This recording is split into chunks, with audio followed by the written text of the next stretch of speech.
Hi everyone, we're going to find exact values of sine and cosine using sum and difference identities. These are kind of the opposite of what we were doing, and they're actually pretty easy. If you notice, my angle, my alpha is 20 and my beta is 10. So basically I have sine of alpha cosine of beta plus cosine of alpha sine of beta. And you know this is formula goes with sine of alpha plus beta. So that's all we're going to write. We're going to write sine of 20 degrees plus 10 degrees equals sine of 30 degrees. And we know that sine of 30 degrees equals 1/2. And that's basically all we're doing. So it's a lot easier than the previous videos where we had to multiply everything through. So this is the same thing, but we have the minus. So that's your alpha and beta. So we have sine of alpha, cosine of beta, minus cosine of alpha, sine of beta. And we know this equals sine of alpha minus beta. Now, what we're going to get is sine of 20 minus 80, and that's sine of negative 60. Now, you can either make this coterminal. What I like to do is, since it's an odd function, I'm going to pull out the negative. I know sine of 60, this right here is square root of 3 over 2, and then I pull the negative out. So it's going to be negative square root of 3 over 2. Excuse me, this is with cosine, so this would be cosine of alpha, cosine of beta, minus sine of alpha, sine of beta. And remember that cosine is flipped, so this is actually going to be cosine of alpha plus beta. So basically we have cosine of 90, and cosine of 90 equals 0. Alright, and the next one is a plus. So we have,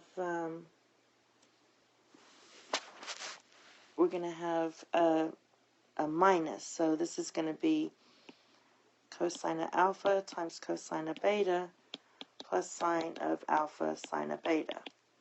And we know that this equals cosine alpha minus beta. So that's cosine of 40 minus 10, which is cosine of 30.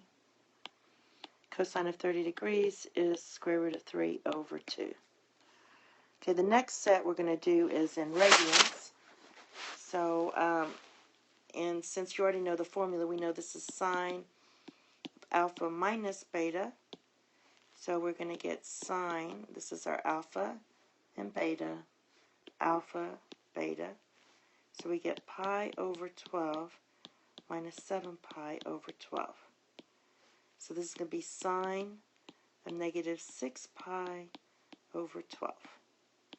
I'm going to go ahead and pull out the negative and reduce this. Pi over 2.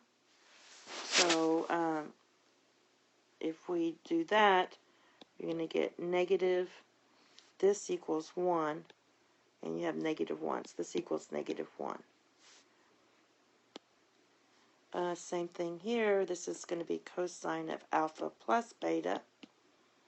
You look at the formula, so that's cosine of 5 pi over 12 plus 7 pi over 12, which is cosine of 12 pi over 12,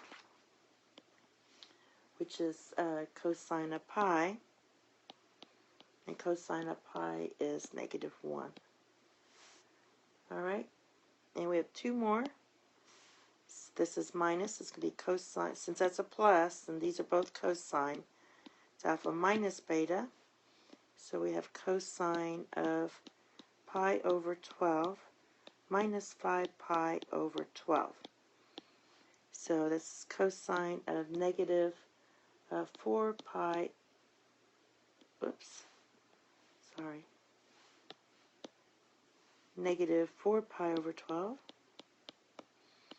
Now, since cosine's an even function, I can make that a positive, just using my even-odd properties. So we need to know what cosine of pi over 3 is, and that is 1/2.